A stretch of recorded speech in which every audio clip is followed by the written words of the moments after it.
like it had to have been the volleyball tournament, which I think was also your favorite scene, right? It's hard to pick a different favorite scene because It's like half the episode.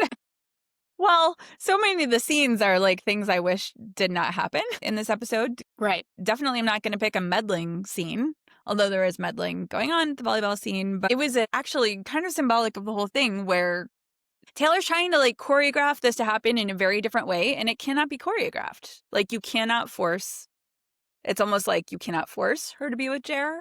She's going to come back to Conrad in the end. I don't know. So symbolic, but also it's just the first time you see them like really having fun and kicking some butt together, and how similar they are. Yes. On the court, at least.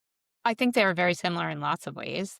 They are on the same journey. I think I've said that before. And yeah, for sure. You see that here. They're in sync.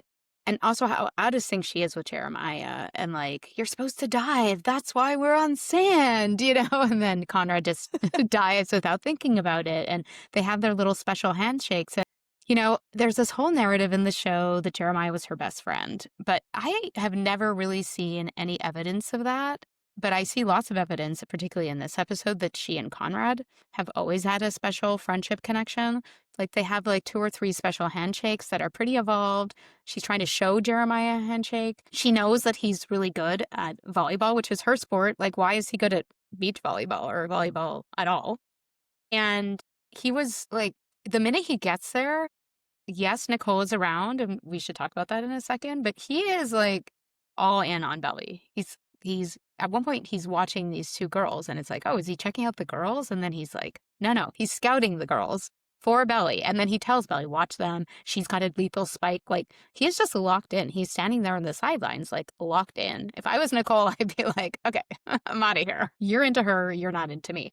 But so I think this whole thing was just like such a perfect metaphor for all of them.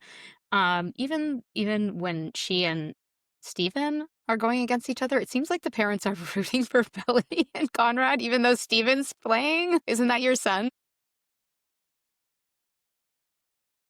Charity gets money no matter who wins. Everything's going to be fine. But everyone wants this win for Belly. And well, I think it's interesting that when Jer, you know, he kind of has this whole, he acts like everything comes so easy to Conrad and he has to fight for it. But I don't think that's the way he moves through life at all. He moves through life as if, you know, he's and he generally is very well liked and life at the party. And the volleyball seems like something that he expects to come easy to him. And then once he gets out there, the game's actually hard and he's not putting in enough of an effort.